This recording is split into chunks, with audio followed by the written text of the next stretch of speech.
Cap Blanco, point situé sur la côte ouest, au sud du Sénégal.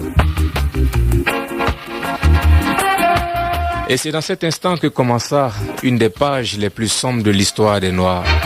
Une page d'exploitation et d'enrichissement des Européens dans la sueur et dans le sang des Noirs. Aujourd'hui, l'Italie de Silvio Berlusconi veut dédommager la Libye pour la colonisation.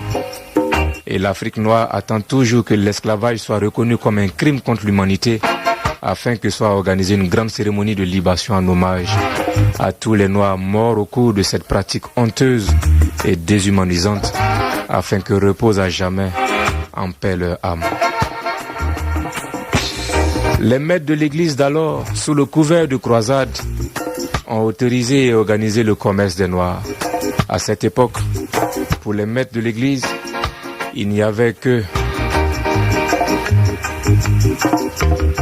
deux sortes de gens sur la terre, à savoir les chrétiens et les païens. Et toute personne non chrétienne était païenne. En plus, les Européens se considéraient seuls saints et civilisés, tandis que les Noirs, eux, n'étaient que des païens, des sauvages, sans âme, possédés par le démon, le diable. Et en ce moment, tuer un Noir était tout simplement abattre une bête sauvage. C'est l'histoire, man, qui te parle. Rasta n'invente rien. Et 2 ans après la chute de Constantinople en 1453, le pape Nicolas V allait autoriser officiellement le roi du Portugal non seulement à faire de tous les Sarrasins, c'est-à-dire les Noirs, à faire d'eux des esclaves et à saisir leurs terres, mais aussi à faire subir le même traitement à tous les ennemis du Christ. Voici extrait de la bulle Romanus Pontifex, page 21, ce qu'avait écrit le pape Nicolas V, et je le cite. Des faveurs et grâces spéciales étant conférées aux princes et aux rois catholiques, qui non seulement restreignent les excès sauvages des Sarrasins, c'est-à-dire des Noirs et autres infidèles, mais aussi pour la défense et l'augmentation de la foi, ils doivent persécuter et faire disparaître ceux-ci, afin que leur royaume et leurs habitations, même si ceux-ci sont situés dans les régions lointaines, qui nous sont encore inconnues. La libre et ample faculté d'envahir, chercher, capturer, déporter et soumettre tous les Sarrasins, c'est-à-dire les Noirs et autres ennemis du Christ, n'importe où, de prendre possession de leur royaume, principauté et leurs possessions, et de tous les biens meubles et immeubles, et de réduire leur personne à l'esclavage perpétuel, et prendre la souveraineté de leur royaume, principauté et de leurs biens, afin de bénéficier de l'usage et des produits de ceux-ci. Bulle Romanus Pontifex, page 23. Oui, man, c'est l'histoire qui te parle. Ainsi, ce décret du pape Nicolas V ordonna aux Européens d'aller dominer d'autres peuples et de les réduire à l'esclavage perpétuel. Pourtant, la Bible nous enseigne ceci. Aime ton prochain comme toi-même. Oui, man. La cause donc du déclin de la misère de l'Afrique se trouve dans l'esclavage. Parce qu'avant l'esclavage, l'Afrique noire était beaucoup plus avancée que l'Europe. Les États-Unis n'existaient même pas en ce moment-là. Alors si l'Afrique qui hier était une civilisation rayonnante veut retrouver sa place glorieuse, que doivent faire ses fils et ses filles aujourd'hui? C'est une question qu'on se pose. Il faut se libérer des griffes de l'Occident, surtout de ces griffes spirituelles et économiques. Quand on te dit aujourd'hui que le franc CFA, ben man, nous sommes en souffrance quand on te parle du franc CFA. CFA qui à l'origine veut dire colonie française d'Afrique. Et quand je vois que mon pays s'apprête à fêter avec des milliards ce qu'on appelle l'indépendance, je voudrais qu'on définisse qu'est-ce que l'indépendance. Quand financièrement on n'est pas indépendant, quand économiquement on n'est pas indépendant, quand même politiquement on ne l'est pas, et qu'on est prêt à dépenser des milliards à fêter ce qu'on appelle l'indépendance. Va demander aux économistes avisés. Ils te diront que l'Afrique, en tout cas pas le Burkina Faso, ils te diront que nous ne sommes pas indépendants. Parce que ce sont les autres qui décident de notre franc. Oui, man.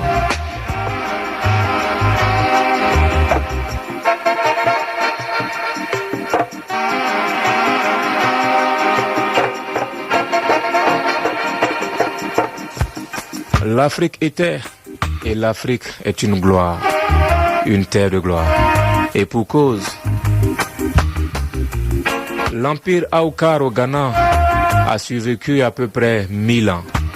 Le Ghana a connu 44 rois avant la 25e dynastie égyptienne. 44 rois. Et aujourd'hui, Barack Obama est le 44e président des États-Unis. Ce sont des signes pour toi, mon frère. Pour te dire que l'Afrique a toujours été une terre de gloire, encore d'autres exemples. En 1311, l'empereur Aboubakari II était renommé pour avoir envoyé des empires approvisionnés en eau, nourriture et cadeaux vers d'autres mondes. Et c'est justement à partir de cette époque qu'apparaissaient des indices et preuves de contact entre l'Afrique de l'Ouest et le Mexique et la Colombie. Il y a eu des échanges entre ces peuples bien avant que des assassins et des pirates comme Christophe Colomb ne proclament avoir découvert l'Amérique. Le roi noir Aboubakari II avait déjà découvert l'Amérique avant que Christophe Colomb ne bombe sa poitrine et dise qu'il avait découvert l'Amérique. Mensonge. Et comme à l'époque, nous étions un peuple très civilisé, nous ne sommes jamais allés en tant que conquérants. Non.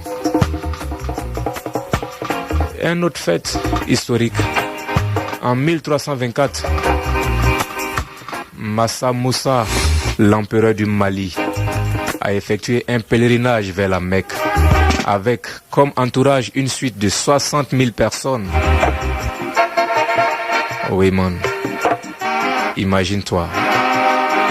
Le roi, empereur du Mali, qui voyage avec 60 000 personnes, dont 12 000 servants. Et 500 de ses servants l'avaient déjà dévancé à la Mecque avec chacun un bâton en or pur. Et il est dit que plus de 12 ans après le passage de Massa Moussa à la Mecque, les gens de la Mecque continuaient de chanter des chansons en mémoire de la visite du roi. Oui, tellement il avait marqué les gens à la Mecque.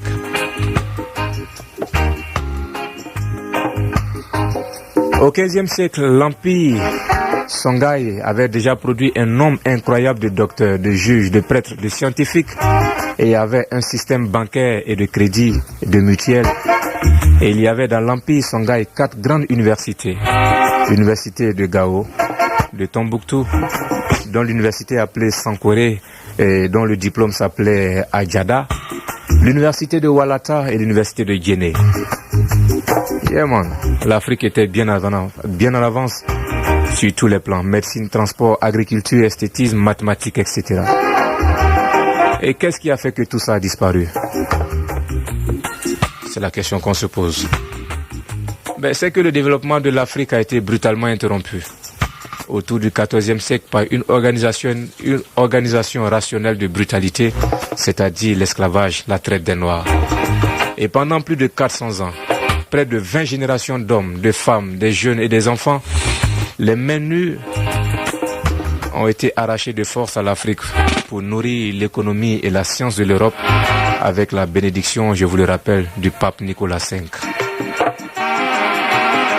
Et selon l'UNESCO, l'esclavage a enlevé à l'Afrique plus de 210 millions d'habitants, hommes et femmes valides, ce que Nicolas Sarkozy appelle aujourd'hui l'immigration choisie. Prendre les gens intelligents et valides et laisser le reste.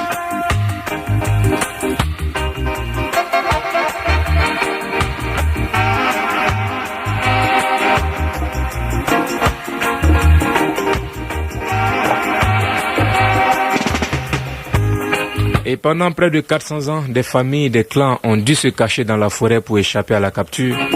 Et pendant tout ce temps, l'organisation sociale de l'Afrique a été perturbée ou détruite. Les connaissances ne seront plus transmises de père en fils, de génération en génération. Et tout cela allait favoriser le déclin de l'Afrique. La traite des Noirs a rapporté plus d'argent à ses commanditaires et ses exécutants que jamais aucun commerce ne l'avait fait.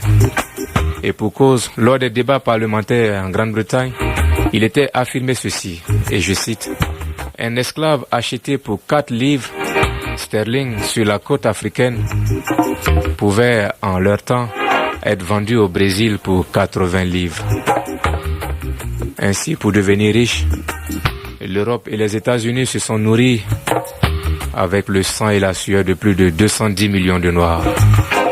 Des villes comme Londres, Liverpool, Manchester, Bristol en Angleterre, Bordeaux, Nantes et d'autres en France, Amsterdam aux Pays-Bas, Anvers en Belgique et bien d'autres villes européennes ont bâti leur fortune avec le sang et la sueur de nos ancêtres.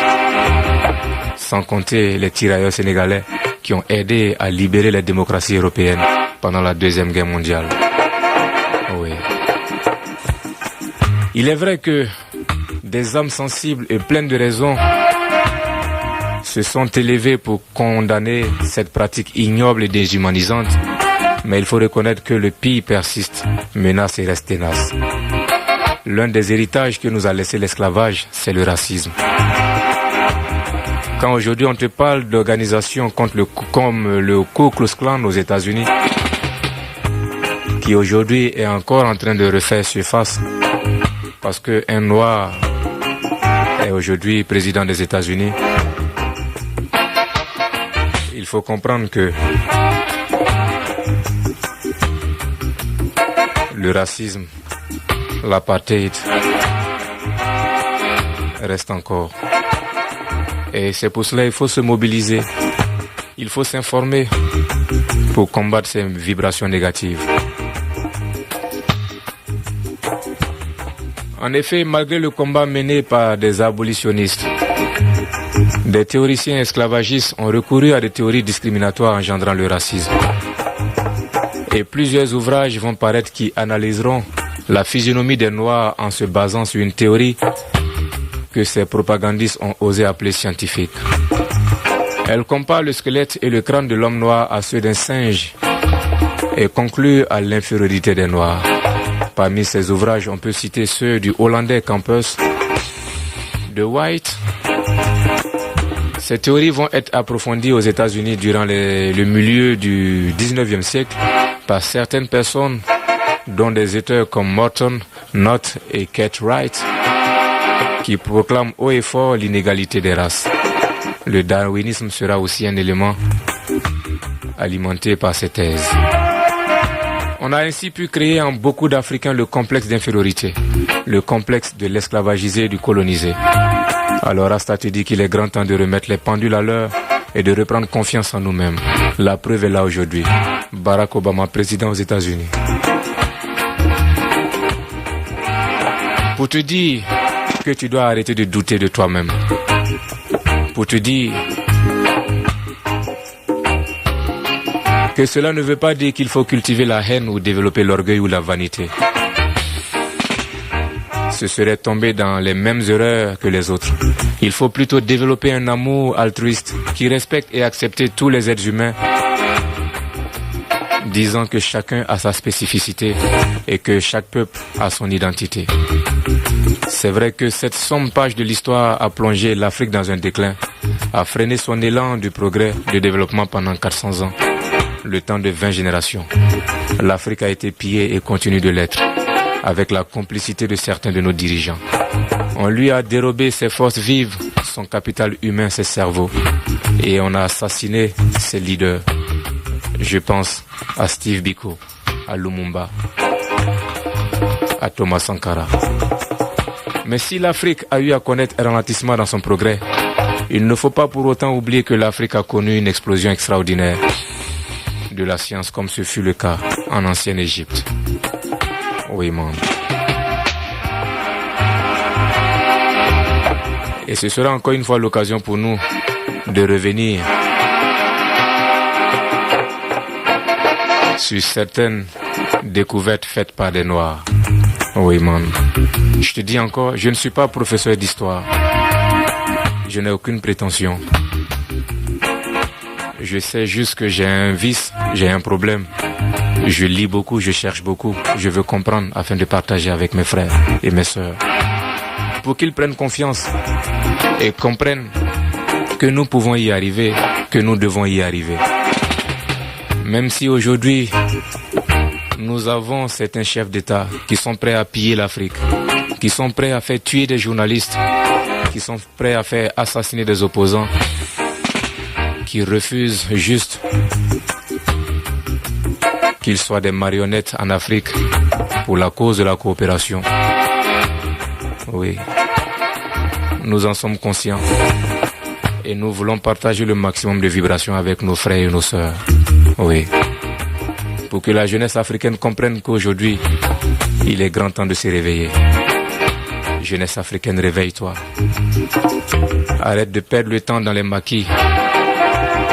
Arrête de perdre le temps dans ce que tu appelles faroter. Parce que pendant que tu fais le malin, les jeunes japonais, chinois sont en train de travailler. Oui, man. Je sais que tous les moyens aujourd'hui sont là pour t'abrutir. Quand tu allumes ta télévision, rien de bon. Tu écoutes la radio, généralement rien de bon. Tu vas à l'école, généralement rien de bon.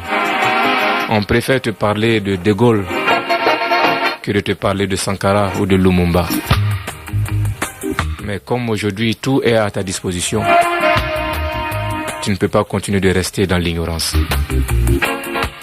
Et encore une fois, Rasta te dit, fouille dans la Bible, là-bas se trouve la vérité du peuple noir. Not King James Version, c'est la version qu'on t'invite à écouter.